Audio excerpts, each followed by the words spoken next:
Yo, what is going on today? This is John Ross Marcus Cox, actually, your humble correspondent here with the Way Too Much JRMC podcast. Hope everybody's having a wonderful Sunday afternoon and that you've had a wonderful weekend up to this point. Been 17 days since I've been here with you. A lot has happened. I know personally I've had a wonderful weekend with my family and my football team and my wife and kids and all that, so hope you all are doing the same.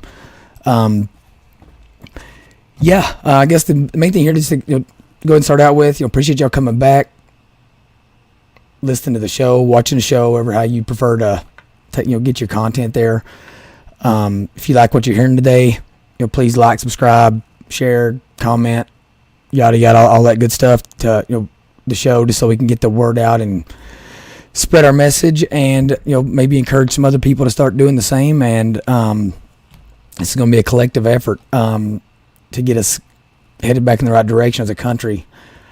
I feel like today we have a really, really good show. Spent some time, so much time preparing for it and doing research and all that good stuff. So appreciate y'all's time today. I just want to recap one thing here real quick as far as what my goal is here, what I'm trying to do, for you all as listeners, for community members, friends, family, colleagues, all that stuff. My entire goal here with the Way Too Much JRMC podcast, I want to bring people together, right? I want to bring people together by inspiring unity, mostly through vulnerability. I think the hardest thing that we do here in our lives is just being open to failure, open to criticism, open to maybe looking like a fool or an idiot at some point in time. So I want to inspire unity through that vulnerability.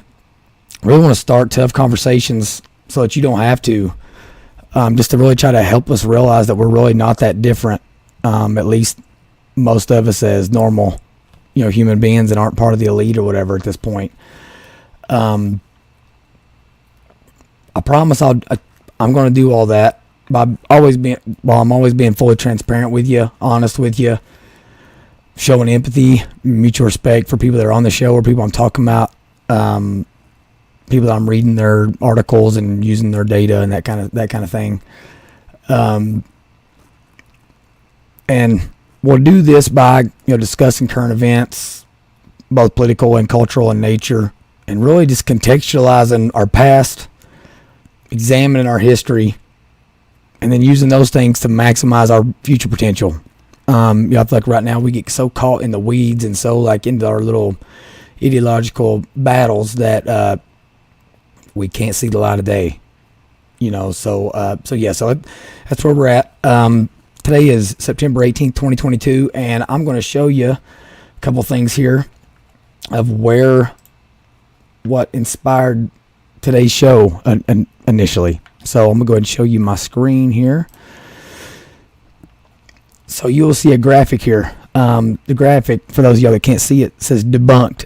SEL, which is social emotional learning. It's a curriculum type thing in schools. Improves academics. So Chicago Public Schools was an original pilot school for SEL. This is the fabulous results of 10 years of SEL. Download the 10 years of SEL from the link in our bio below. And here's what the graphic shows. So this is Chicago Public Schools.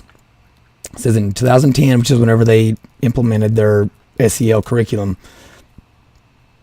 the CPS had a 79% math proficiency rate and a 70% reading proficiency rate and a $4.48 billion budget. In 2021, same school system, Chicago Public Schools, now has a 17% math proficiency rate, a 21% reading proficiency rate, all while their budget increasing by basically 50% from $4.4 to $6.3 billion.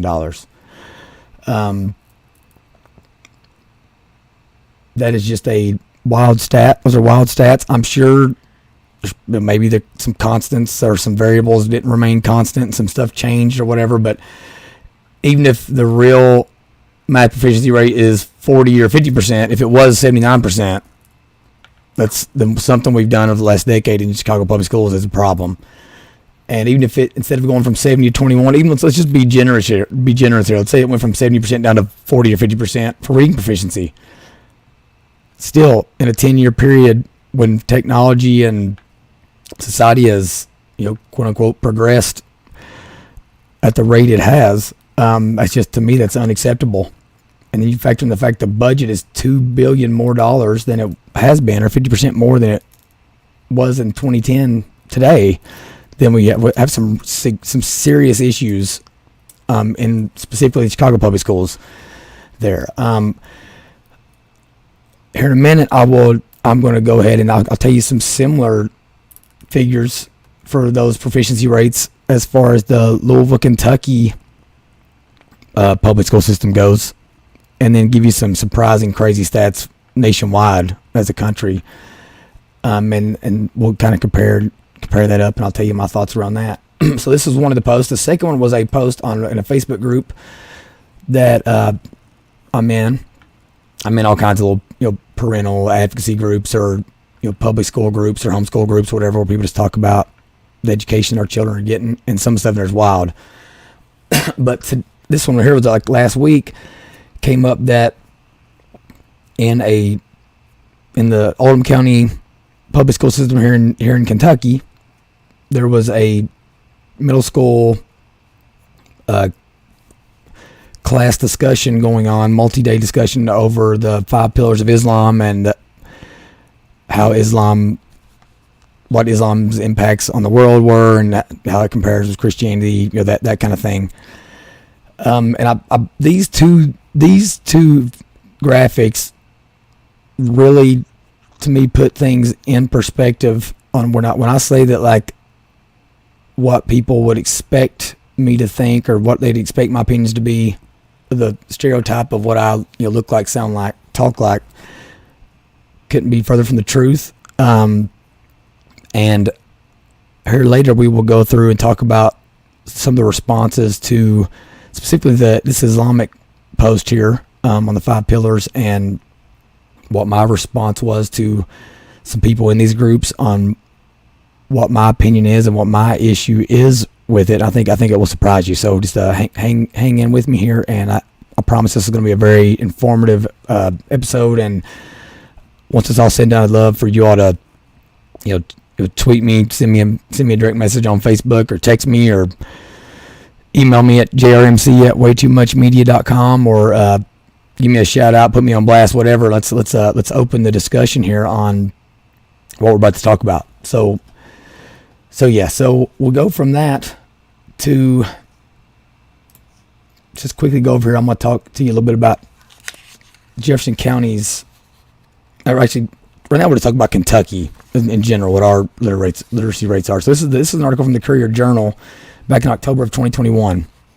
And yes, all y'all listening across the country, I know I'm talking about Louisville, Kentucky again, but again, I can't say this enough. I talk about Louisville because it relates with every other major urban city in the country as far as culturally what's happening, what kind of crime trends, things that are happening in our public schools, all that. But I feel like it's even more important to know what's going on in Louisville, because it's still in Kentucky, and the culture here is still very, very conservative as a statewide. And so if it's happening here in Kentucky, it's happening everywhere. And so this is from the Courier Journal, Scott Jennings. He said, recent stories laid bare 2 looming icebergs that will sink Kentucky's future prosperity. Most of our kids can't read or do math at grade level, and half the state's adults aren't working. So we're only going to talk about the education parts of this.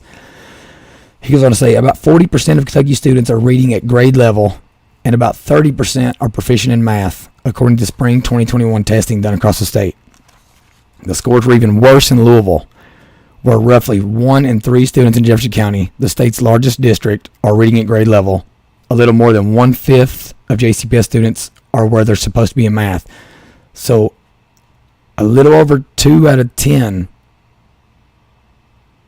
JCPS students, Jefferson County Public Schools, are at grade level in math. He goes on to say it's obvious that COVID-19 school closures, which were draconian and necessary according to UNICEF, dramatically derailed the academic path for thousands of Kentucky kids and exacerbated the gulf between rich and poor. Jefferson County schools were among the last to reopen. Keeping Louisville's kids at home was a disastrous policy decision. I think you all know that I agree with that. He goes on to say, if you were the head of a company with a 70 to 80% product failure rate, you'd be run out of town in disgrace. I think we can all agree that's true as well. And this is the end of his article here on the last page. And again, all this stuff, I basically will scan through every page of everything I read from with my highlights and my marked up notes and all that. And I'll upload it as one PDF for you all to go through if you want. He says, we must not accept these conditions, damning kids to a lifetime of poverty because adults were too short-sighted and beholden to special interests to open the schools. That's absolutely positively true. And so this isn't going to be another COVID or mask episode here. Nothing like that. One response I've gotten to a lot of this stuff is when I've talked with other people is that that it's not fair to talk about 2020 and 2021 because it was COVID years and all that. Here's what I'm gonna say again, from just being blunt and being straight up, no fluff about this. We don't get any takebacks in life, so we absolutely have to take 2020 into account, because here's the deal: 2020 was one of the years our children are going to get in their lifetimes. They're going. What's the average life expectancy in the United States now? 72 or something. 2020 was one of those 72. So it doesn't matter if it wasn't fair and that we shouldn't count those years and the evaluation of their education and all that. Like, sorry guys, we have to. That's the only way to do things. They're not getting that year back. We got to assess the future and discuss how to move forward at this point. I don't know how else to put it. So that's where we're at there. Going through that. So here's the premise of where I'm coming at right now with this episode. So we talked about SEL, social emotional learning. We talked about Islam in schools. We talked about our absolutely abysmal math and reading proficiency rates across the country. So I read you what they were across the country, and I've told you what they were in Jefferson County and in the state of Kentucky. If there's any other states that have numbers that are drastically better than that, please let me know, because I haven't been able to find any. Seems like all of our kids are getting less and less of the education that they need. And so that's going to be kind of where I'm headed at with the show today. We have to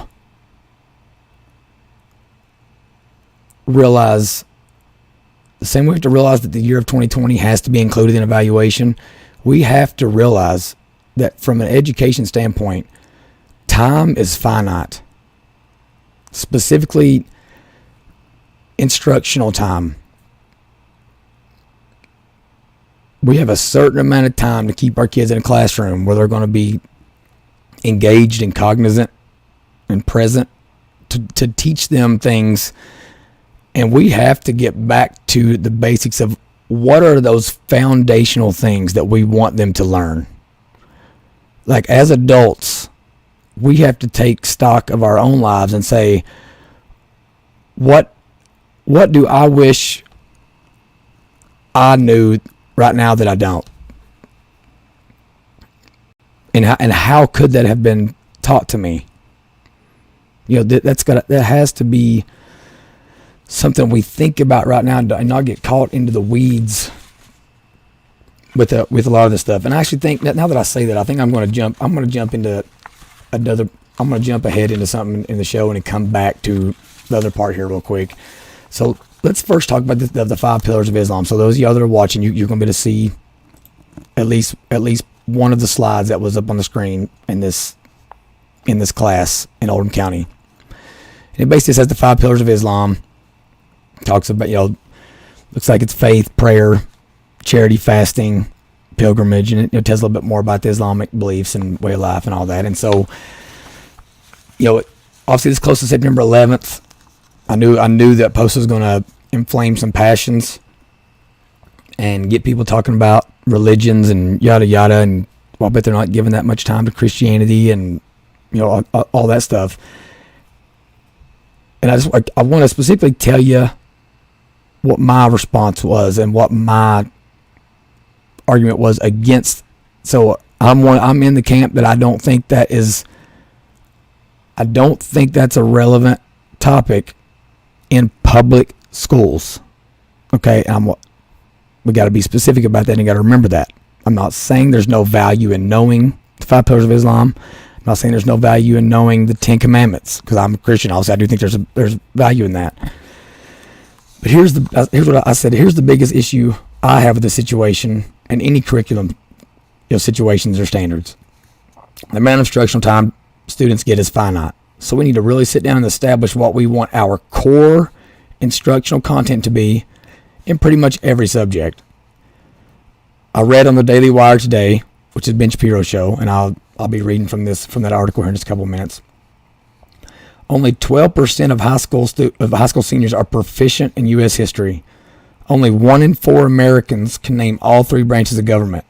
And we all already know our literacy rates and math proficiency across the board are abysmal.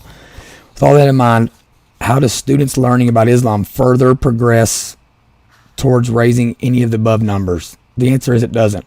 I'm not saying I don't think there's any value in learning the material described and showed on the Regional Post. What I am saying is there's no value in it if kids can't read, can't write, and do not have a firm understanding of American history and civics.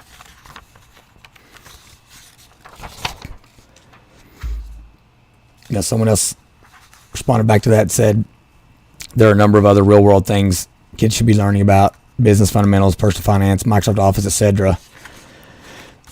And if you teach it, Islam, why not Hinduism, Buddhism, or any other religion-based topic? One other person went on to say, I see your point, but those students not proficient in math, reading, whatever else, are probably also not going to remember the lesson they learned about how the fall of the Roman Empire brought about Islam. Being educated in historical events, I'm good with, as long as it's not crossing the line into indoctrination. That same class will likely be discussing Catholicism at some point too. So all that to me those are reasonable takes, right? If we lived in a vacuum. But here's the truth, and so this is where I'm probably going to rub people the wrong way that are listening to the show, because I know I have my listeners are predominantly Christian listeners. We don't have time in public schools to educate children on Islam, the Islamic faith, or the Buddhism faith, or the Christian faith. We don't have time for that. We can't read, we can't write.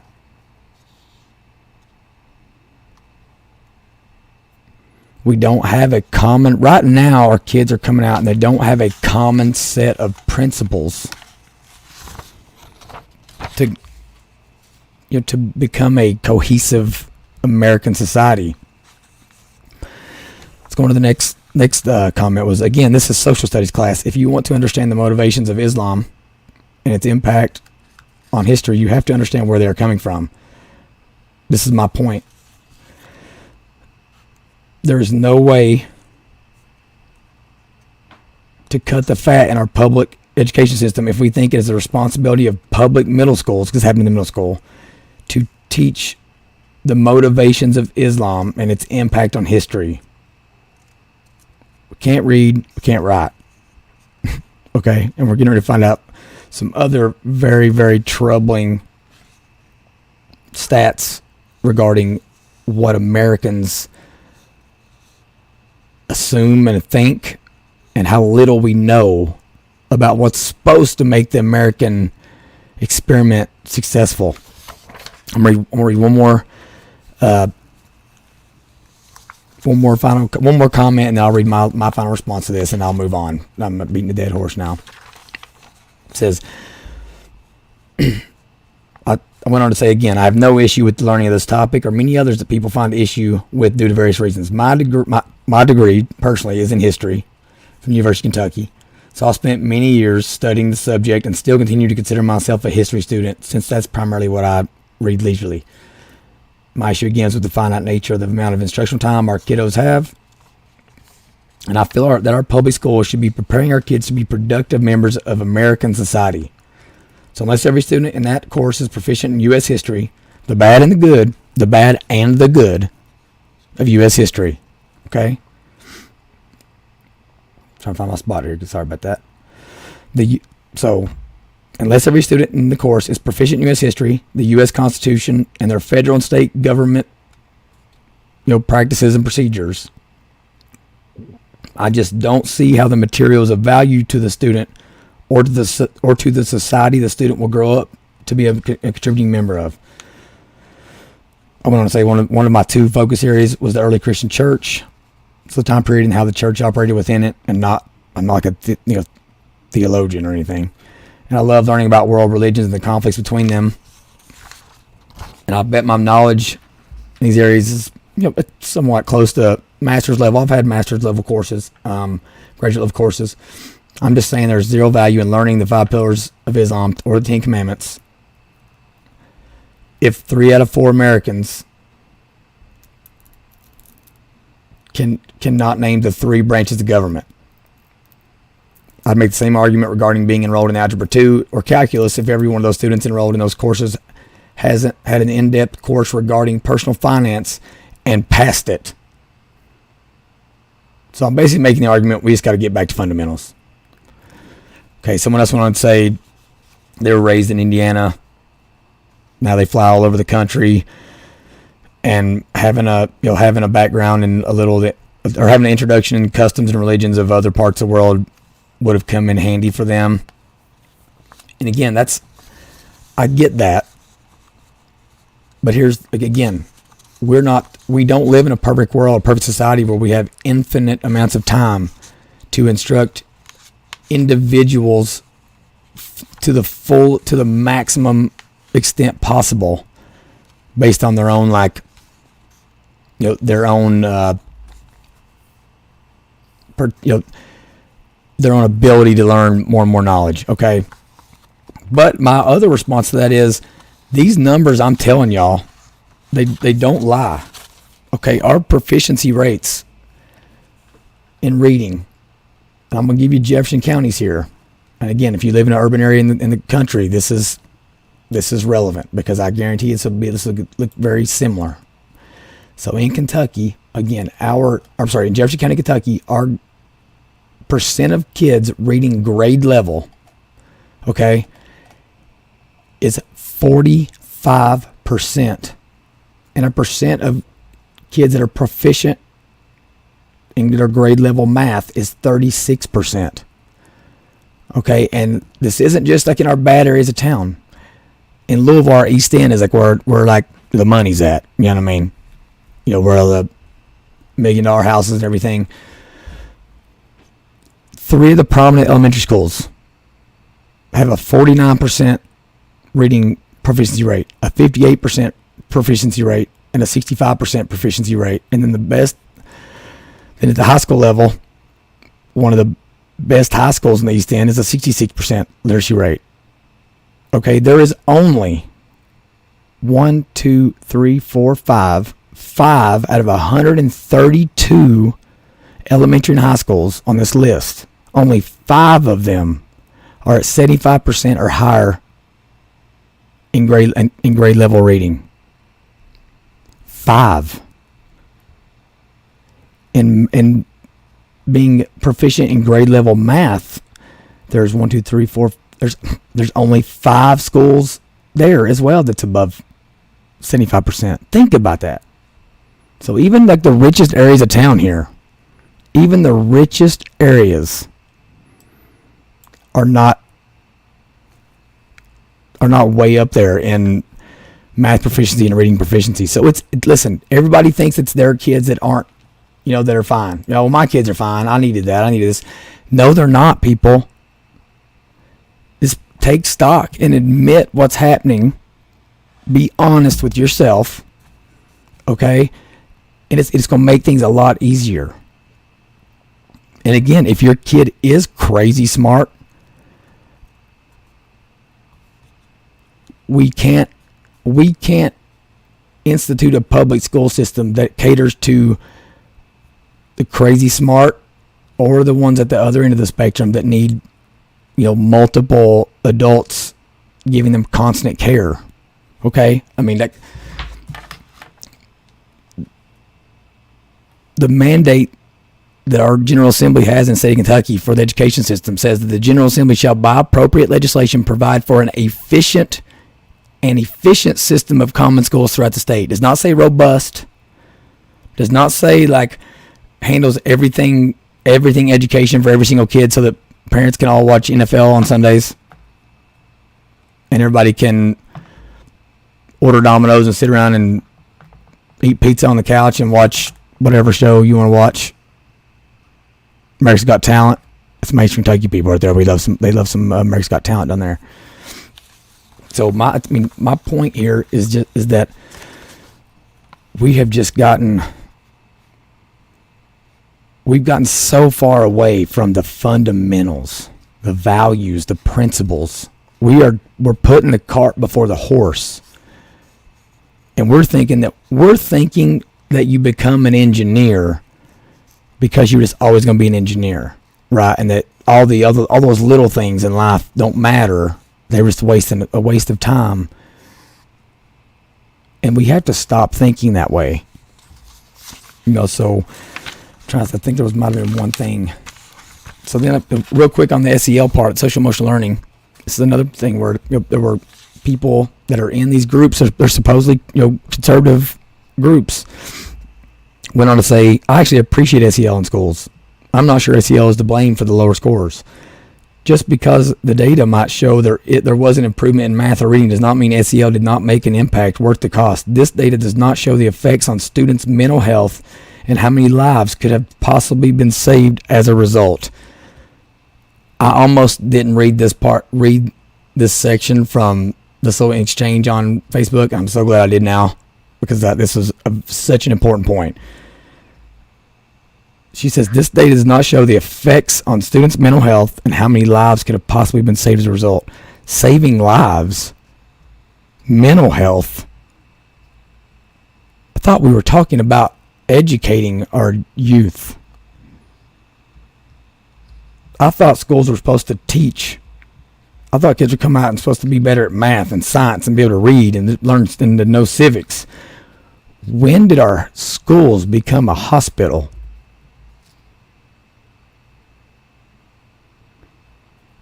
I don't ever remember that being something that we all decided they were going to, that we ever took a vote on that to change them from being centers of education to centers of physical and emotional health. And that's what the pandemic with masks and shots and vaccines and now on to mental health and whole child teaching and child protective services. I mean, they're putting all this into schools. And listen to me, guys, if we don't put a stop to it, we're going to have an even more uninformed public, in voting block than we already do. All right, so that takes me on to my next thing here.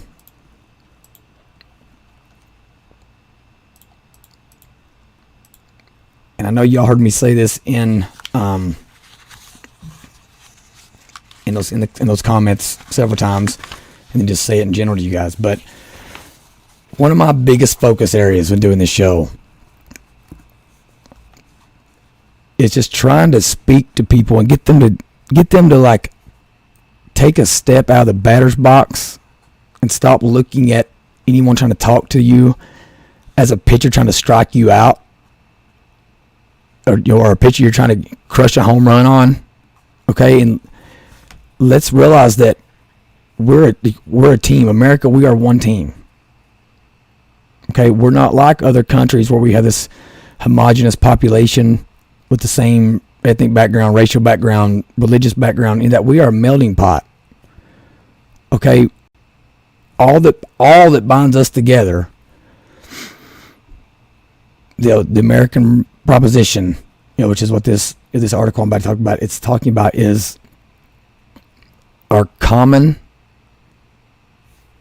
set of values, which is our U.S. Constitution, and the Declaration of Independence, and that statement that we find it self-evident that all men are created equal.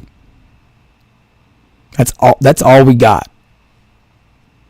So if we lose sight of either one of those things, if we lose sight of the fact that it's our goal to actually see people and see all men and women as being created equal, and I would argue that we're closer today than we ever have been of that, because let's be honest, we wasn't real close.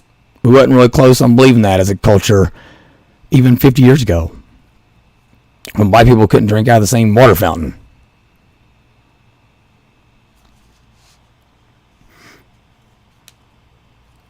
Okay, so if we don't seriously believe that all men are created equal, and then believe that we have inherent rights that were given to us by God himself, whether it be Jesus Christ or it be Allah or whoever your God is. If you're an ancient alien theorist, you believe those ancient aliens, my gosh, they came down on Earth and bestowed us with certain inalienable rights. They gave us a Bill of Rights. Things that were unquestionable. Okay, and to me, the SEL, that screenshot, another one of those 5 pillars of Islam, those 2 infographics to me sum it all up. We have forgotten what we have to be focused on. We've forgotten that this stuff it's not inherent in us to feel this way. Okay, human nature is to dominate others, not to see everyone as equal. It's to take and to survive, than to get yours. That's human nature. What the American experiment is a commitment to a set of values and principles, specifically because we know they're right, and since we know they are right, even though the fact they are hard and some of them are against our human nature, we are going to do everything in our power to fulfill them. And we don't even talk about this stuff anymore. It's looked at as taboo. It's boring. You talk about the Constitution, and you're looked at as a conspiracy theorist. So I also think this is a perfect episode to do this, because yesterday was Constitution Day. Okay, and so let's go into this. So this is from the Daily Wire. Jeremy Adams wrote this. It says it's an opinion article. I'm going to show it to you here, and again, it'll be in the show notes. The American proposition: what Honest Abe's warnings can teach us this Constitution Day. He said, it's no coincidence that as America has become more ignorant, it has also become more cynical, more factional, and less confident. And that's a big thing to remember there, guys, is like this hateful rhetoric, these quick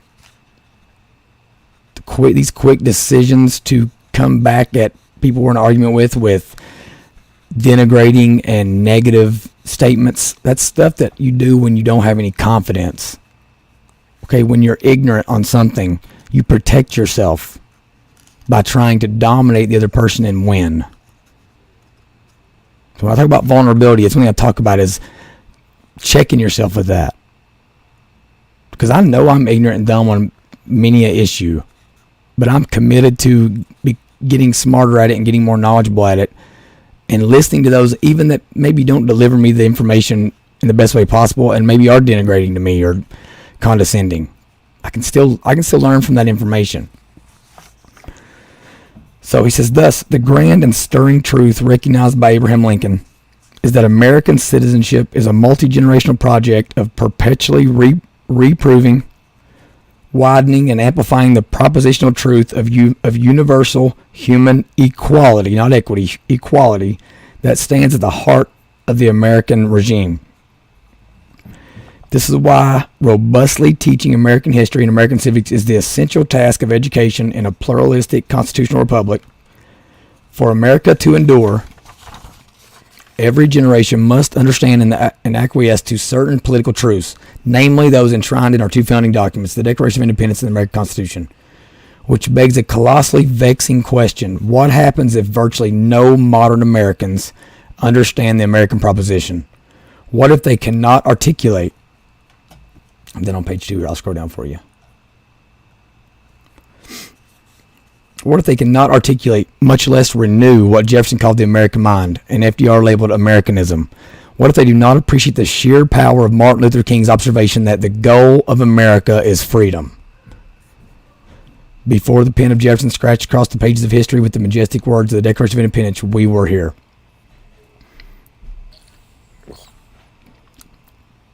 And you hear there the people that he talked about, Martin Luther King, FDR, Thomas Jefferson. These aren't people that all came from the same political backgrounds. They're from different time periods, different ages, different ethnic and cultural backgrounds. Okay, but they all were centered on and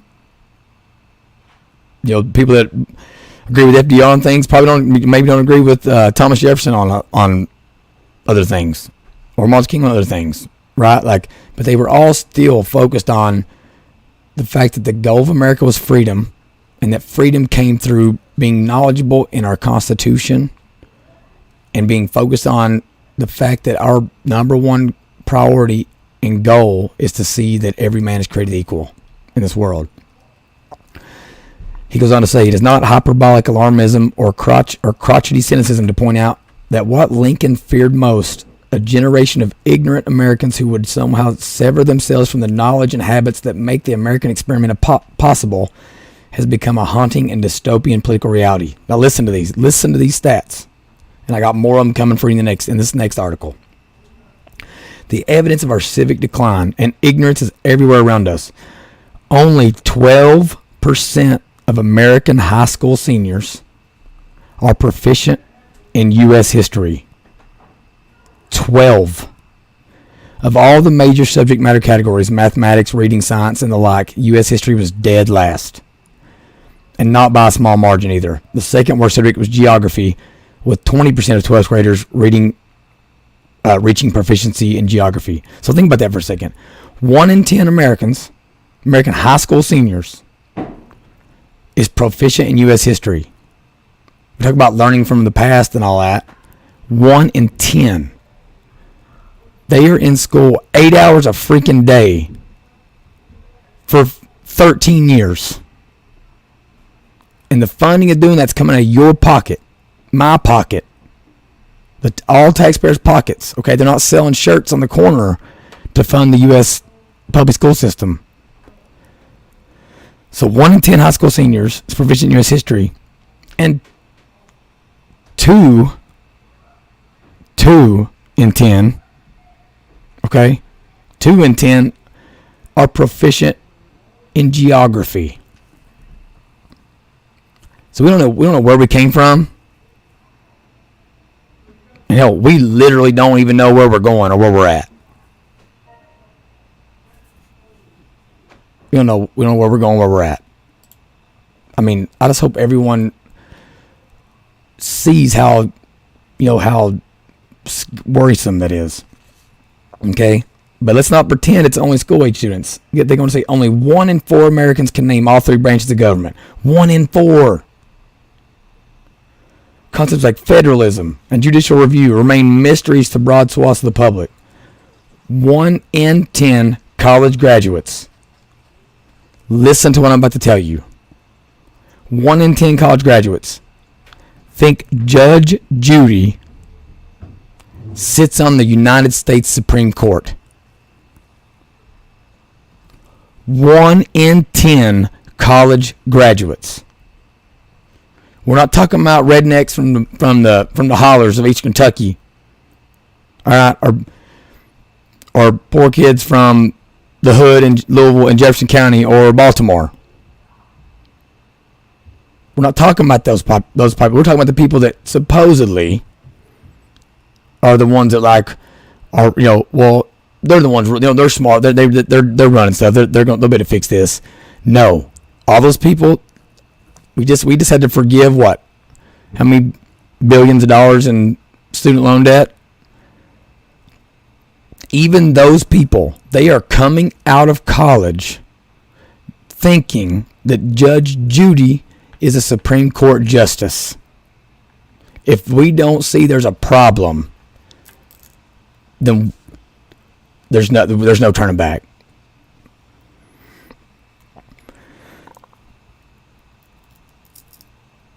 Thomas Jefferson famously remarked, if a nation expects to be ignorant and free in a state of civilization, it expects what never was and never will be.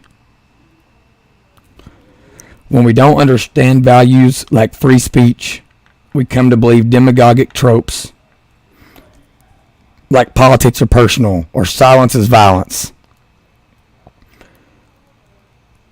or believe all women, okay, or trust the science.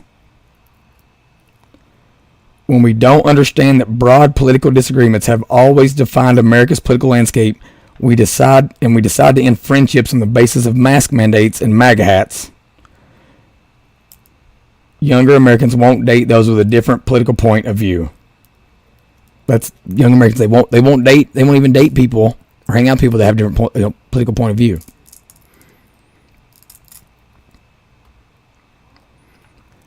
But there's a very important point there. America's always been defined by its political disagreements and the one spectrum to the other.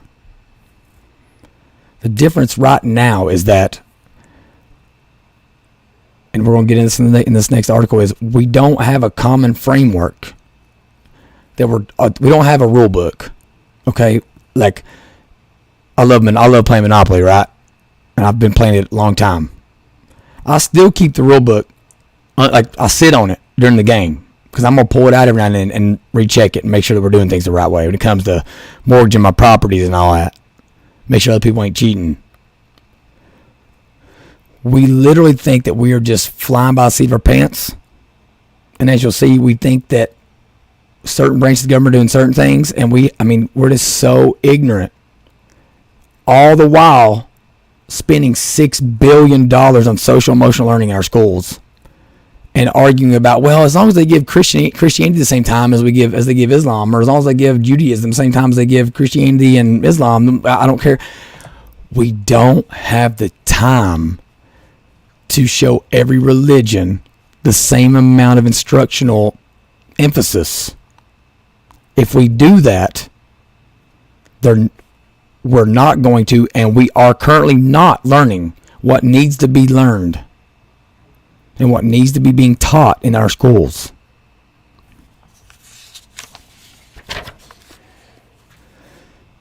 He was going to say, we have no king or queen, no sovereign to unite or unify us. Instead, we have a constitution, a document that is not only a noun, but also a verb, because it constitutes a nation by providing the legal framework for we the people to become a singular nation with a singular ethos. He goes on to make the request, on this Constitution Day, take a few minutes to learn about the American Constitution. Figure out why Madison was the father of the Constitution. Read up on the differences between an article and an amendment. Say the preamble out loud. Most of all, don't take Constitution Day for granted. It is more important than we think. Just ask our 16th president. So, that is an article from the Daily Wire, which is an obvious, for those of y'all don't know, it's Ben Shapiro, Matt Walsh, What is a Woman documentary just came out. That's their website. I think it's probably the most prominent conservative news organization in the country at this point. Certainly alternative news. If it's not bigger than Fox News, it's headed in that direction, and it's definitely more influential and more intellectually honest. But I'm also going to, we're going to get into this, I'm going to bring you up, and we're going to talk through an essay written by someone that if you read the essay, it's obviously she comes from the other end of the political spectrum. Okay? But the fact that she's talking about the same things means that we can disagree on certain content because at least we're coming at it on the same grounds, and we can argue details after that because I know that we both would agree on how to determine constitutionality and how to determine mandates of certain programs and what powers the legislatures have and all that, all those things. I know that we could come to a common ground on that. Okay, so again, for those of y'all that aren't watching, I will provide this in the show notes. But now I'm reading an article from Sheila Kennedy. I think that this was from 2019. Her essay is titled "Civic Ignorance and Democratic Accountability." Okay. She says, for at least the past decade, political scientists have expressed growing concern over the erosion of democratic norms, as well as the inadequacies and outright corruption of both governance structures and electoral processes.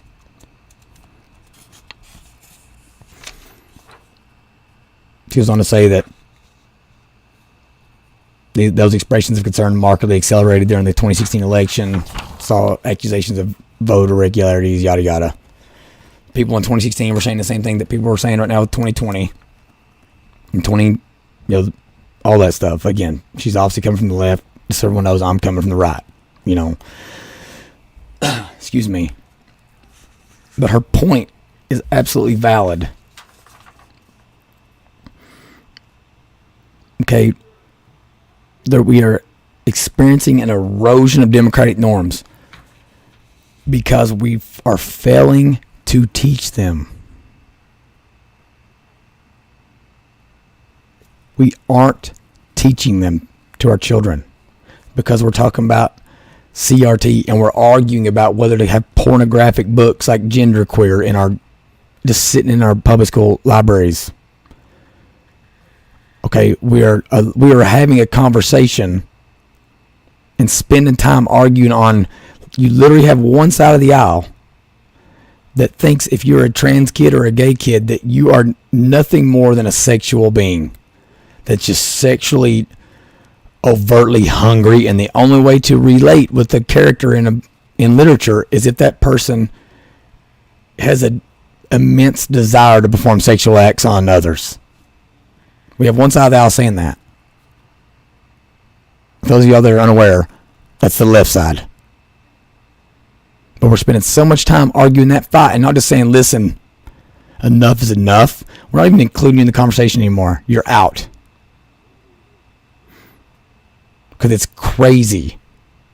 Okay, the fact that we're talking about Islam in schools and we have people that are conservative acting like it's appropriate in our public education system tells you where the problem is. Okay, we think we're going to teach everything from age 5 to age 18, and at that point you're into the workforce and you no longer learn anything else. We think that you hear something once and you know it forever. If you've coached a sport or taught in any real fashion, you know as an educator, as a coach, that you are in a perpetual state of sounding like a broken record. You have to decide what your principles and fundamental values are, and you got to drive those bad boys home. And then you have to constantly remind yourself, review them, restate them, re-emphasize them. No matter how good you get at anything, if you are good at football, you are also inherently, you are also good at getting into a good stance for your position. And the minute you stop getting into your stance well, would be the minute you are no longer employed in the game of football or relevant to your team of that sport, because your fundamentals have to be crisp.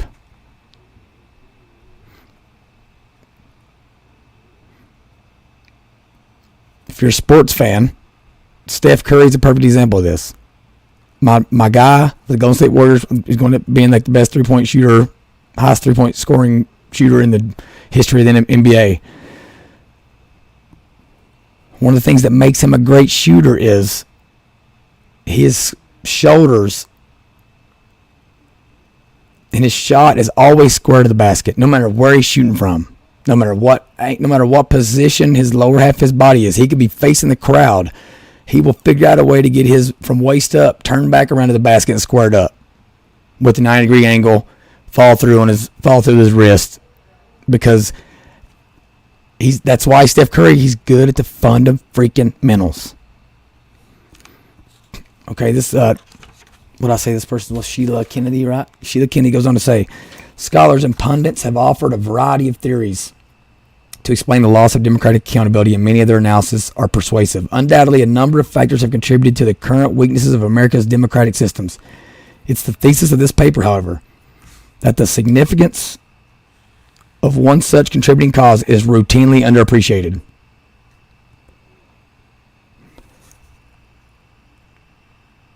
That contributing cause is the American public's lack of civic literacy. If we can't read and we can't write, how can we understand something as complicated as a constitutional republic and the inherent rights that are recognized in it? In Chicago, 21% of their kids, their public school kids, are reading at grade level, or have a proficiency rate. Let me take the back. Grade level reading and reading at a proficient level actually are different. Reading at grade level would be a lower standard. But 21% of those kids can read at a challenging level to where they could apply in real life, in real world situations.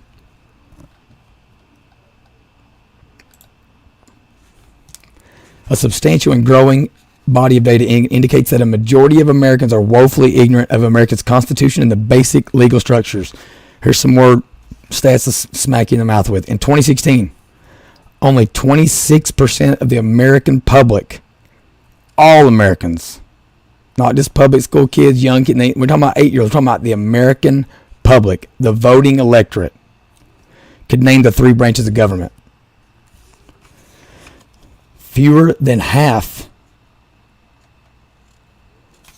of 12th graders are able to describe the meaning of federalism.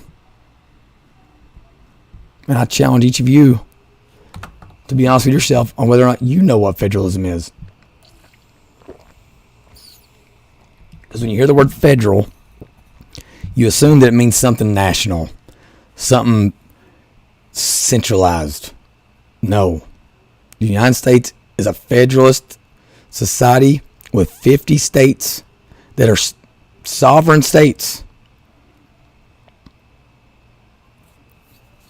that have agreed upon certain values and principles that's going to allow them to say we're teammates. All men are created equal. Freedom of speech, freedom of religion, right to bear arms, right to a speedy and quick trial, right to face our accusers. Federalism means that your state is sovereign. Okay? They set their own laws there. Only 35% of teenagers can correctly identify we the people as the first 3 words of the Constitution. That makes me want to cry. In a survey cited by the Carnegie Foundation, just over 1/3, zoom in on this a little bit here, just over 1/3 of Americans thought that while the Founding Fathers gave each branch of government significant power, they gave the president, quote unquote, the final say. So over 33% of Americans think that the Supreme Court and the legislative, and so the judicial and legislative branches were there to basically to be to make suggestions, and then the president got to make the final say. It tells you exactly right there why the executive order culture that we're in now, where presidents get in to sign these executive orders for everything. That tells you why right there, because people literally think that's how it works. Just under half, 47%, knew that a 5-4 decision by the Supreme Court carries the same legal weight as a 9-0 ruling. That means over half didn't know that. So 53% of people think that a 5-4 decision carries less legal weight than a 9-0 decision. And almost 1/3 mistakenly believe that the United States Supreme Court ruling could be appealed. Almost 1 in 3 people voting in our elections, or at least eligible to vote in our elections, think that a Supreme Court ruling can be appealed. And 1 in 5, 25%, believe that when the Supreme Court divides 5-4 with still a majority decision, the decision is then referred to Congress for resolution.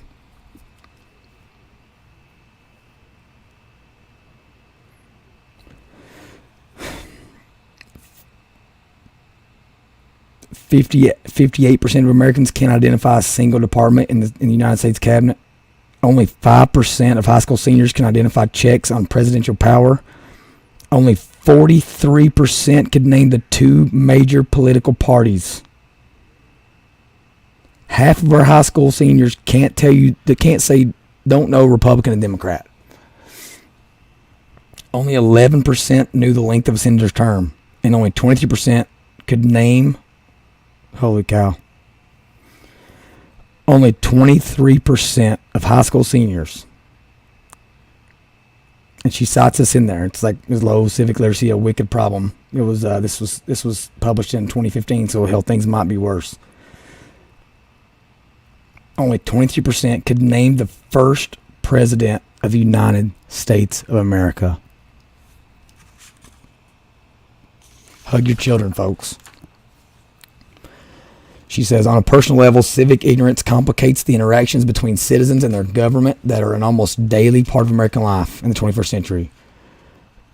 She says, ignorance also exacerbates inequality. Citizens who understand how the political system works are advantaged in a number of ways over those who do not. I can tell you right now, this person, if we had to be tribal and paint ourselves into a corner, she's a Democrat, I'm a Republican. Her and I, on her thesis of this essay, could not be in more total agreement. Ignorance of the overarching national principles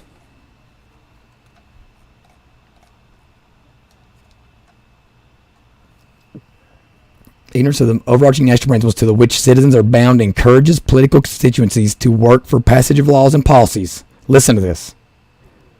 Ignorance of the overarching national principles to which citizens are bound encourages political constituencies to work for passage of laws and policies advantageous to their specific interest or consistent with their parochial worldviews that often conflict with both the Constitution and the common good.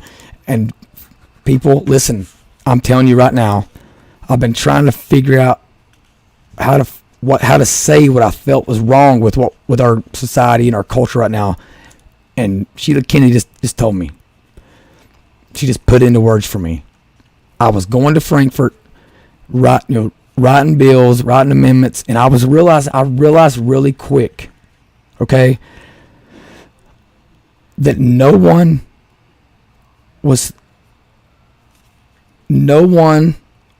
thinking about how what they were trying to pass, how it fit into the Constitution, and whether or not it was constitutional. They just were writing bills and just assuming, well, if we pass it, because we passed it with the majority, it's law. That's not how this works. And that's why everybody's frustrated. Because everybody that disagrees with them also thinks that if they pass it, it means that it's law and that there's nothing they can do about it. You are protected from that. They can't take away your right to bear arms. They cannot give the right to tax the public to any elected or otherwise body other than the legislative branch. They have the purse string. They can't. School boards have no. I don't care what courts have said. I don't care. It's in the Constitution that only the legislative branch can levy taxes.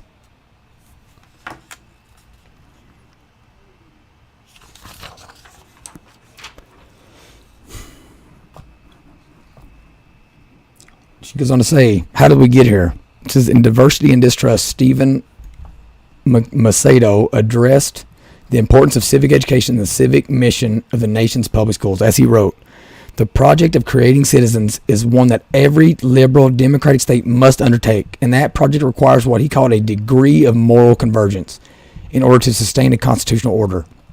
The most pluralist, diverse, and tolerant polities still require substantial agreement on basic political values. Such agreement, or disagreement for that matter, requires knowing those values. Again, we're talking about if we agree or disagree on things that don't even matter because they're unconstitutional. So there's no reason to even talk about them.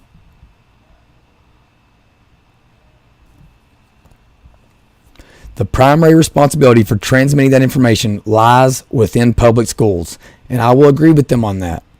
Again, there are people on the right side of the aisle that think we should just do away with the Department of Education and all that. Maybe so. I don't think it's possible without because we're so deep in the rabbit hole. I don't think it's possible without crazy amounts of despair and death and consequences on the periphery. We're already in the system. It's going to continue to be there. But one thing that would clean it up substantially and quickly is if we all agreed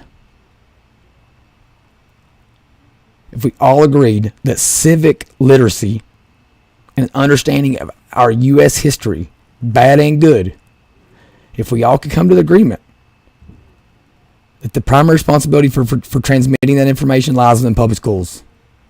Because if we all admitted that, the amount of time coupled with teaching them to read and write would mean a lot of this other nonsense would be forced out the window. We don't have time to talk about if you're gender fluid with a 7th grader or a 3rd grader. If we say we have to make sure kids can read, write, and they understand their rights as an American and how the system works. We don't have time. Says the American public education has been criticized and attacked for years. Business organizations complain about inadequate workforce development. Technology companies demand more STEM, science, technology, engineering, and math instruction. Urban minority populations point to glaring evidence of unequal resources between schools attended primarily by poor children and those located in wealthier suburbs. Again, how much easier would it be to address those issues if we could agree on the fundamental purpose of our public education system of being proficient in math, being proficient in reading, proficient in writing, being proficient in civic literacy. If we said those 4 things, we have to have them. And if we can figure out ways to implement more things, we will, but not until every single student proves they're proficient in those things. You want to learn about the 5 pillars of Islam or the 10 commandments? Great. Show me you can balance a checkbook first, and that you know how Americans go about amending the Constitution. If you can't, sorry.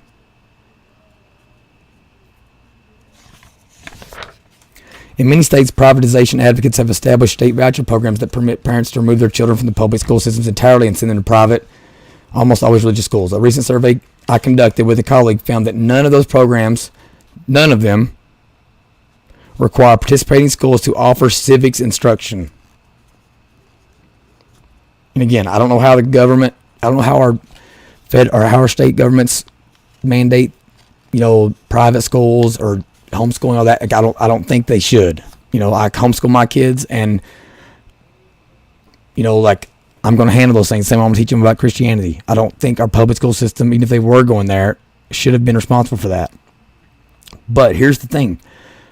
Culture can require them to teach those things. You know why? Because if we made it a point that every kid coming out of public schools, whenever the majority of children are, that if every kid coming out of public schools, we're going to be able to read, write, point their state out on a freaking map, and know that Judge Judy wasn't a Supreme Court justice, and they were going to know their constitutional rights and protections and the purpose and what the American proposition is.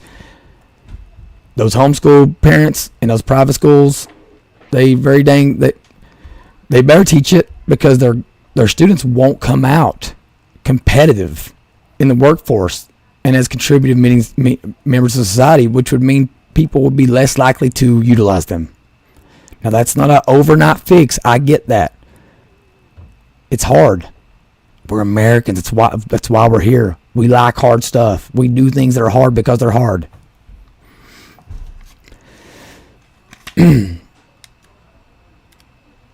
Although the outcomes of these and other specific efforts to improve public ed range from distressing to debatable, the very different diagnoses of the system's problems and reformers, very different prescriptions for improvement, have highlighted what may be the most significant impediment to effective education reform.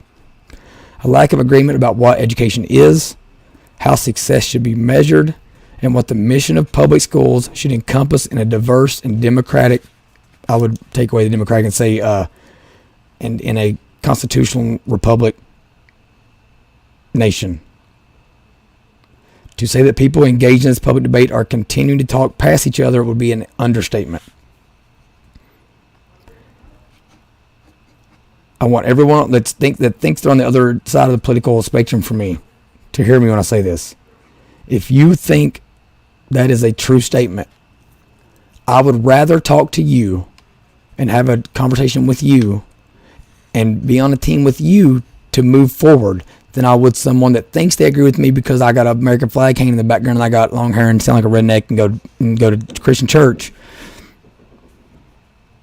I'd rather talk to you than someone who thinks that it's our public schools' responsibility to raise up good Christians.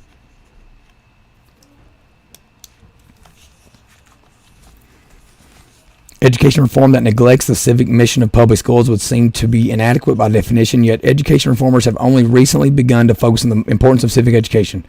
An added irony of that neglect is that schools are increasingly being tasked with helping students achieve news literacy by equipping them with tools they can use to assess the credibility of the media sources they encounter. Everyone who thinks that everybody's susceptible to fake news, right or left. All right, both sides think the other side are idiots. Let me tell you one of the most effective tools to combat that. Civic knowledge, civic literacy. And the founding fathers wrote it in a way to where even idiots like me, cavemen like me, can understand it. When American schools ignore their responsibility to provide students with an adequate civic education, there are no other institutions able to fill the resulting vacuum. Zero. They're either going to get it there or they ain't going to get it. Because their parents ain't even got it. Fact of the matter is, chances are their parents are one of those 9 out of 10, or sorry, let me reverse that. Chances are their parents are one of those 1 out of 10 where they think Judge Judy's on the Supreme Court. And don't forget, it's even college-educated people. They're ignorant, too, when it comes to this stuff. Voters who have only the haziest notion of the task for which their elected officials are responsible have no way of evaluating the performance of those officials for purposes of casting informed votes. Informed votes.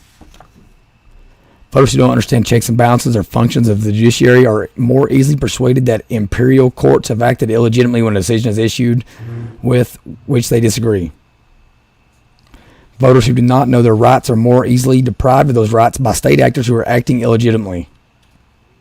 And she goes on to say, as various examples of voter suppression have illustrated. Again, she keeps coming back to these left-wing things, right?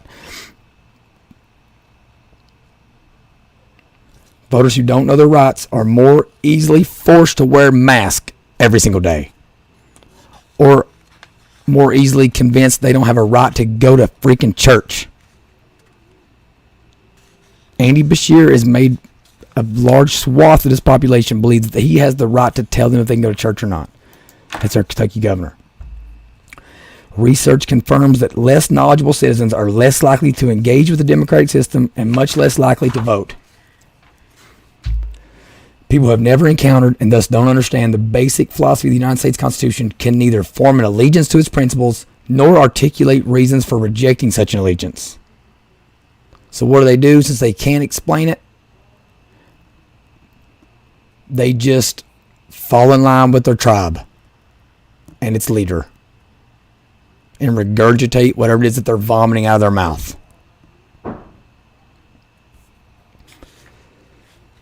The loyalties of the uninformed tend to default to their tribal affiliations. Do we want to win or do we want things to get better? Do you want to be remembered?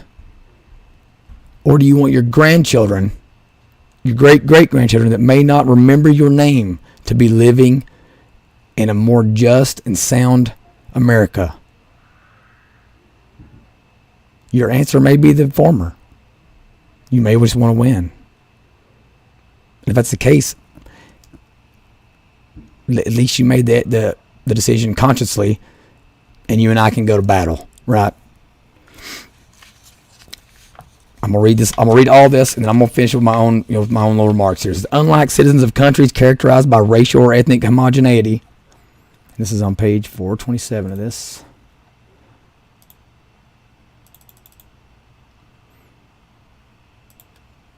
Second paragraph. American identity is rooted in allegiance to a particular worldview. It is based upon an understanding of government and citizenship originating with the Enlightenment and subsequently enshrined in the United States Constitution and Bill of Rights. When a polity is diverse, as in the United States, it is particularly important that citizens know the history and philosophy of their governing institutions in the absence of other ties, race, religion, national origin, which we don't have. We're a melting pot. A common devotion to constitutional principles and democratic norms is critical to the formation of national identity. That devotion obviously requires knowing what those principles and norms are. You have to know them. You can't assume them. You have to know them. You have to get them from the source. If American diversity means that our national ideals must constitute our civil religion and act as our social glue, ignorance of those ideals becomes far more consequential than is commonly understood. The United States national motto, E pluribus unum, translates into out of many, one. And that one is that all men are created equal and were bestowed certain inalienable rights. Not even by the U.S. government, by God himself.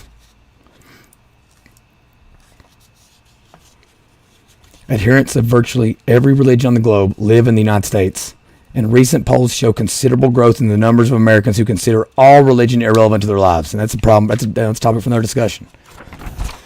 Americans don't share races or ethnicities or countries of origin, and those who live in different parts of the United States occupy different political and social cultures. These extensive differences raise profoundly important questions. What commonalities are available to enable and define the collective civic enterprise? What makes one an American? This is where me and Miss Kennedy here are in total agreement. a civil religion. Okay? We are a religious nation. We are defined by religion. Okay? I would argue that we have a Christian background. Yes. We have a civil religion that is our common value structure. It provides citizens with a sense of common purpose and identity. In order to be consistent with the Constitution, any civil religion must respect the nation's commitment to individual autonomy in matters of belief while still providing an overarching value structure to which most, if not all, citizens can subscribe. This is no small task in a nation founded upon the principle that government must be neutral among belief systems.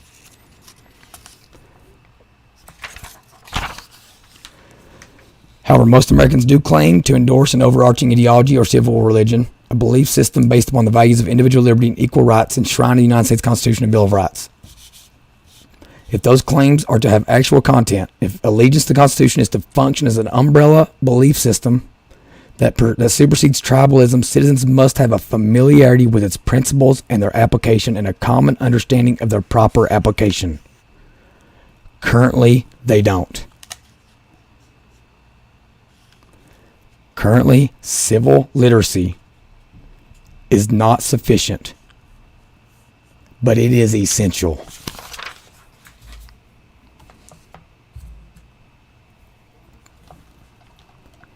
We are failing the next generation.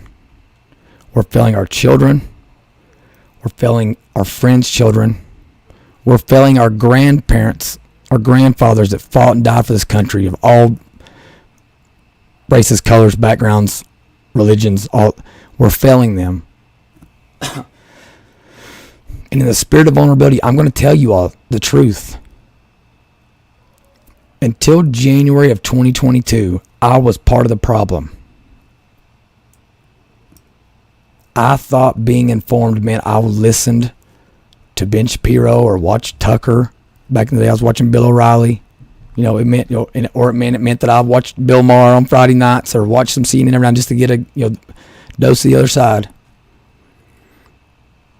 I thought that was being engaged, and I thought that is what classified me as being a part of the solution. But that is just as bad as being unengaged altogether. But as I embark on this journey I'm on to unite people from different communities, and in my instance specifically the black community and middle class and lower class white communities, that's my goal with this. That right there is big. That's a big enough challenge in itself.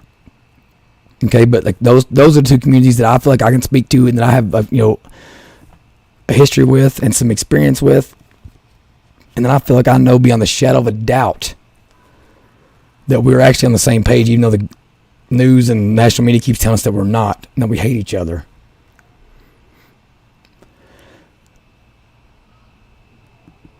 But the reason I know, and I couldn't put it into words until really, this episode was big for me, reading these articles. The reason that I have time and time again had conversations with people from totally different backgrounds than me. Okay, black people from all over the place, from all over the globe, all over the United States.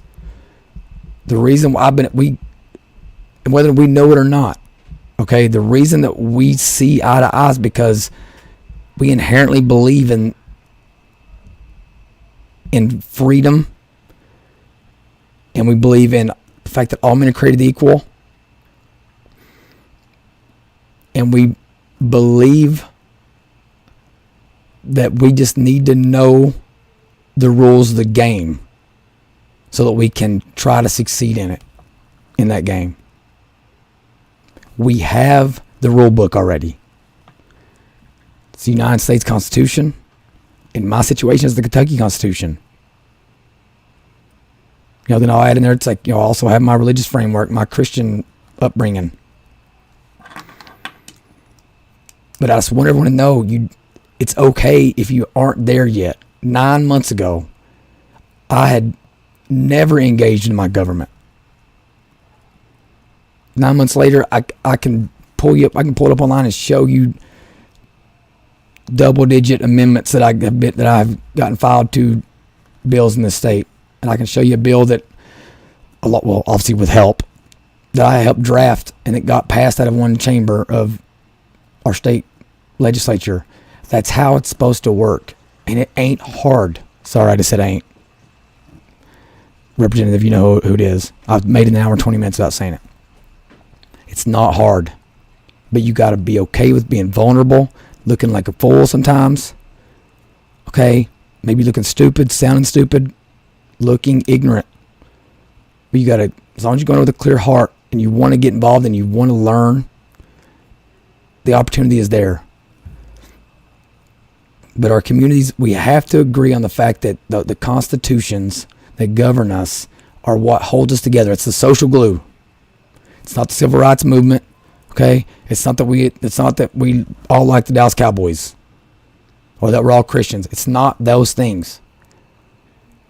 This country has its own religion, and the Bible is the Constitution. I don't care what judges have delineated from it and denigrated it and ignored it and chipped away at it. There was a point here in one of these articles, let me see if I can find it real quick, that I thought was so important for what the purpose is here. It was basically saying, I'm going to find it. It says, the grand and stirring truth recognized by Abraham Lincoln is that the American citizenship is a multi-generational project of perpetually reproving, widening, and amplifying the propositional truth of universal human equality. It stands at the heart of the American regime. We're at a point, we're at a precipice as a society where we are either going to reprove, okay, resubstantiate, reaffirm, reestablish the fact that we are governed by our constitutions and not by majority rule of whatever these people want to put forth. We have to recommit to being well read and learned in our civic processes, and what our what the responsibilities are to us and what our responsibilities are to it. We have to recommit to fundamentals and realizing that knowing big picture things like the 5 pillars of Islam mean nothing if we don't know the Bill of Rights and the first 10 amendments of the U.S. Constitution. I don't care what your response is to me. The 5 pillars of Islam do not matter from a U.S. cultural societal standpoint. Our public school system should be teaching all kids to read and write, do personal finance, how to balance a checkbook. You should be reading in depth the U.S. Constitution and the Kentucky Constitution and be engaging in the processes. Okay, not just brushing over it so that you can get on to whatever your culture warrior topic is at the time. Social justice warrior. So if you're in government already, that's what my challenge to you is, if you're in the legislature and you already have the power to vote, refocus yourself on that. To only vote for things that are constitutionally relevant and they're constitutional in nature, and stop passing things that are unconstitutional and then waiting on someone to challenge you on it in the court system, because the future that leads to is a revolution. It's easier for people to pick up a weapon than it is for them to dive into a book. Let's acknowledge that truth and say that we don't want to go there. I don't want anybody to get into that point. I love everyone that's around me. Let's realize that the reason football teams that are good because they keep the main thing. They focus on the fundamentals, and no matter at what level they get to, they make it to the NFL, they still have the fundamentals. They still know them. Let's stop getting in the weeds fighting over stupid stuff. over whether or not a teacher should inform a minor's parents that they're pregnant. Of course you should. Shut your mouth. Of course it's inappropriate for these pornographic books to be in schools. Of course it is. It's totally unacceptable. Let's stop arguing about it and just get it out and get back to what we're supposed to do. Get kids ready to be a part of American society, a productive member of it. Not ready for college, because college ain't preparing them either. 1 in 10 college graduates think that Judge Judy is on the Supreme Court. The system is failing top to bottom.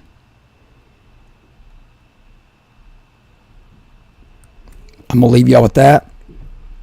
Again, this isn't a negative. This isn't a negative conversation. It's necessary. We have to do it. We got to talk about it so that we can move forward and build on it. I appreciate all you guys. Thanks for listening. Be on the lookout for the show notes. If you have any questions, want to cite anything, whatever, tweet this show, share it on Facebook, share it on Instagram, like it on YouTube, like it on Rumble, all that stuff. If you want to make a difference and you want this stuff to come from the grassroots, I need you.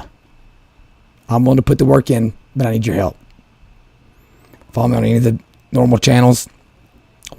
Just type in way too much WAY, the number 2, MUCH, capital letters JRMC, way too much your MC on any of those social platforms.